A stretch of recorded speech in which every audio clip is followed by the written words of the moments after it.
तुझे याद कर लिया है आयत की तरह। कुरान के प्रत्येक इकाई को आयत कहा जाता है, जिसमें भगवान का मैसेज लिखा होता है। यहाँ पर बाजीराव मस्तानी कहते हैं कि मैं तुम्हें उस भगवान की मैसेज की तरह याद कर लिया हूँ। कायम तू हो गई है रिवायत की तरह। रिवायत का मतलब कहानी होता है। वो कहता है तुम्हें मैं गॉड की मैसेज की तरह याद कर लिया हूँ और तुम मुझे एक कहानी की तरह याद हो गई हो, यानी तुम कायम हो गई हो कहानी की तरह। मैं तुम्हें कभी भी भुला नहीं सकता।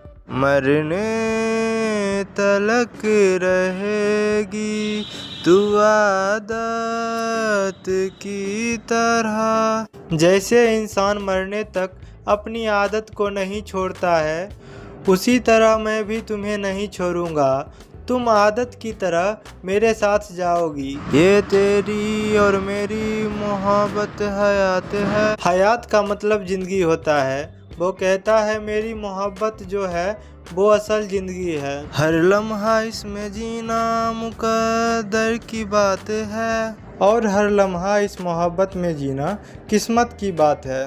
कहती है इश्क दुनिया जिसे मेरी जाने मन, इस एक लफ्ज में ही छुपी कायनात है। वो फिर कहता है ये दुनिया जिसे एक लफ्ज में इश्क कह देते हैं, वह कोई साधारण शब्द नहीं है।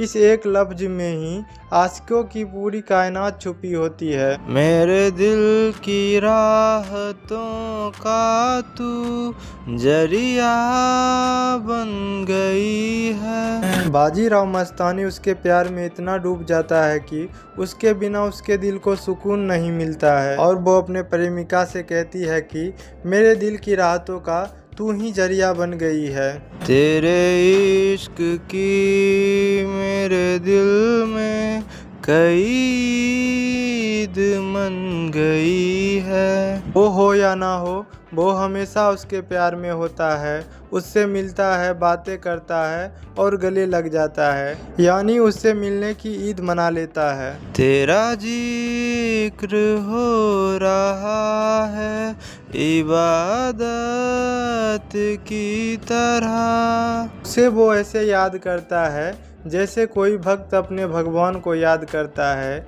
इबादत का मतलब पूजा या प्रार्थना होता है। अगर वीडियो इन्फॉर्मेटिव लगा हो तो लाइक कर देना और चैनल सब्सक्राइब कर लेना। मिलते हैं अगली वीडियो में।